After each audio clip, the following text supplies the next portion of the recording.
So I am here with the spectacular... Don't forget me. Me, the spectacular me. Exactly, Karen. I'm here with the wonderful GUILLE. Hello. Hello, Karen. Welcome to Bring It Home. Oh, it's a pleasure to be here, an absolute pleasure. So great. I've decided for the rest of my life I'm not going to do any shows that don't have you in them. Oh, that's very big of you. Thank you. All right, well, that's risky, but life is a series of risks after all. It certainly is. It certainly is. So, Derek, you are a writer, a broadcaster, raconteur, musician with the fabulous Ugly Uncles Jug Band, who we'll be hearing from a bit later. We will, yes. But we're going to start off. We're going to kick off talking about the idea of home. Yes. And what that means. What does home is where the heart is mean to you, Dad? I had a very peripatetic childhood. My father moved us around a lot. He was a football player, a small businessman, and things like that.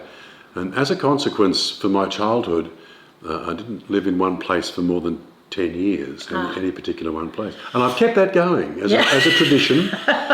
So I've never lived in a place for more than 10 years. Since Barbara and I have been together, never more than 8 years in one place. But that's all right, because they're houses, and when you move into it, and we've been together for a long time, Barbie and I, wherever we move into, that's home.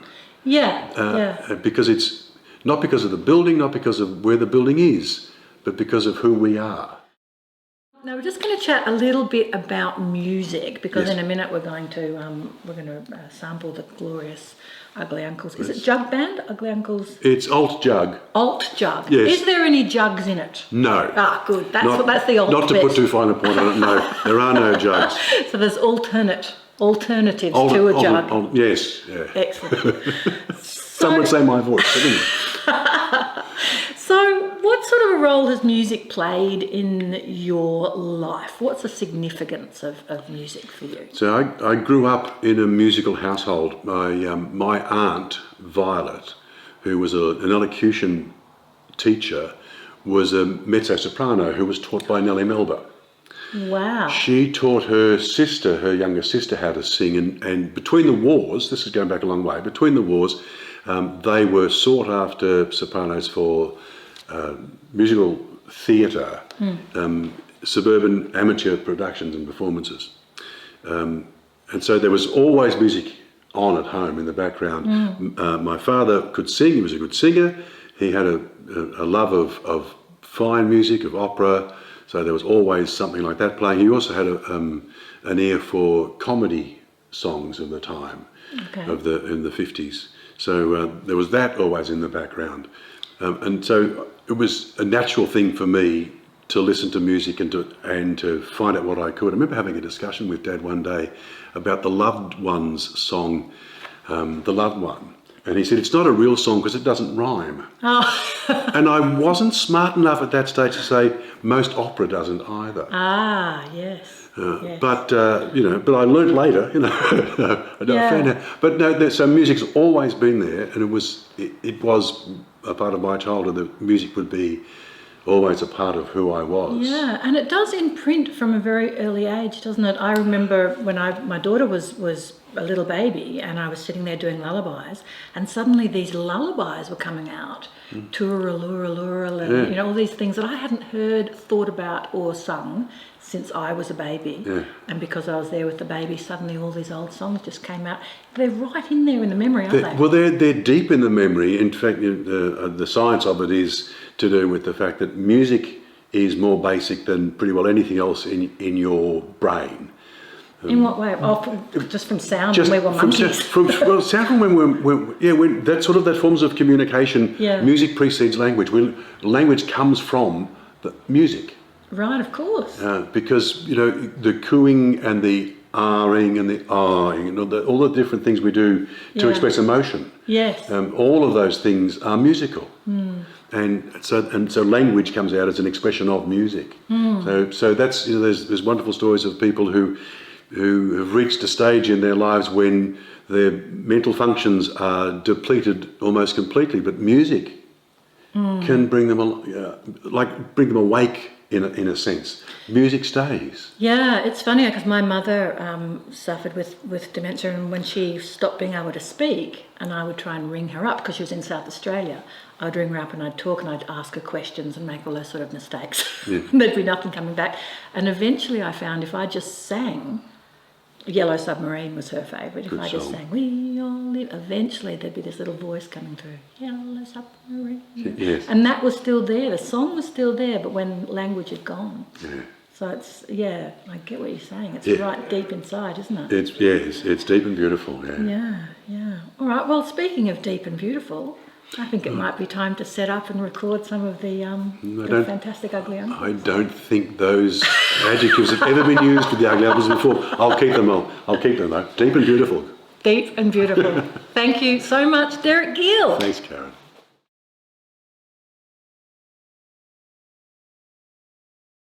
So let me introduce the band. James, this is Tony. This is Uncle. This is Uncle Pip over here. Pip. Yes. We're a part of the Ugly Uncles, which is a group that's been going for about 25 years because we're half of that. A group that's been going for 25 years because no one's told us to stop. Oh, no. Yeah, you're right. Nobody's told us to stop. This is why we keep going, because we have the best foghorn in the world. You want a foghorn? Yeah. Yeah.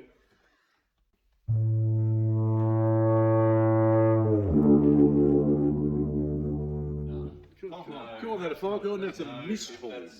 No. You want a real foghorn? Foghorn, yeah, proper foghorn.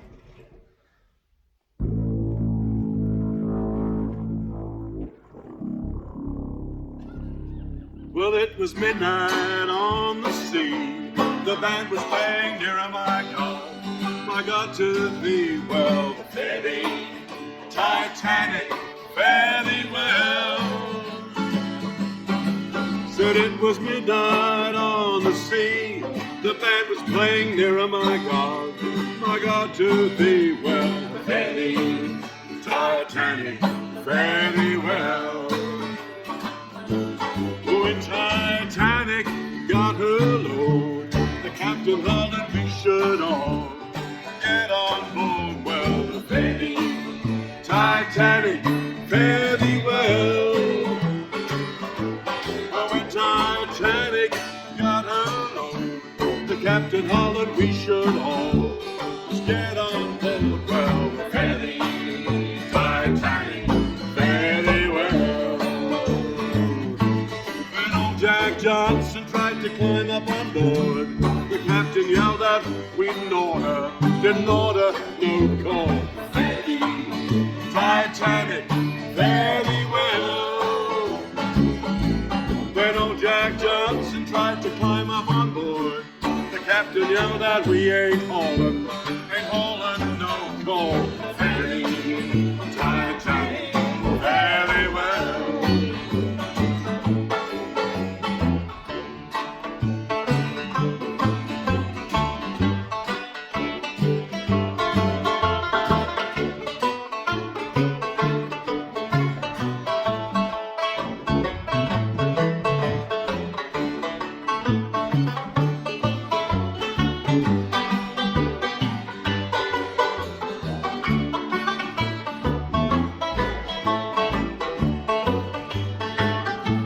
Well, they rounded that big curve and ran into a great big iceberg. Ferry, Titanic, fare thee well.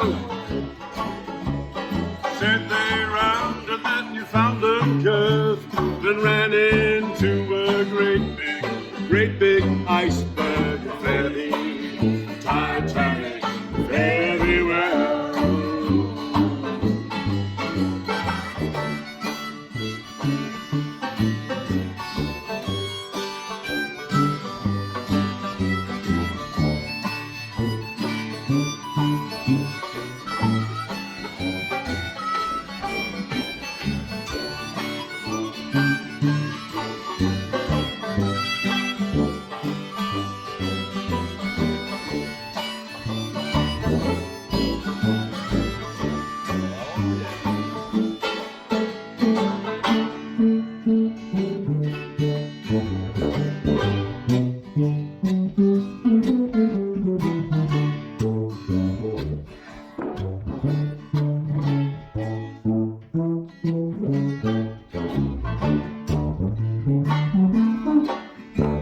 Well,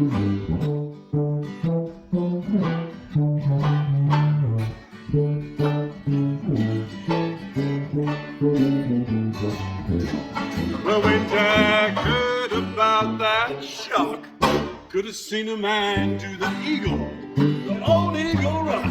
The fairly Titanic, fairly well.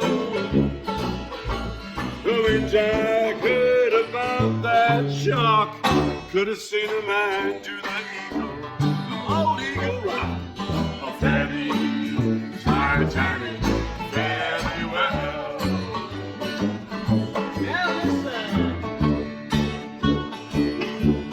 We're stepping out. Gonna turn around. Turn around once and we'll do the eagle rock. Yes, it was midnight on the sea. The band was playing, oh my God, to thee. Well, fairly Titanic, fairly well. Said it was midnight on the sea. The band was playing, oh my God, to thee. Oh, fairly Titanic, fairly well.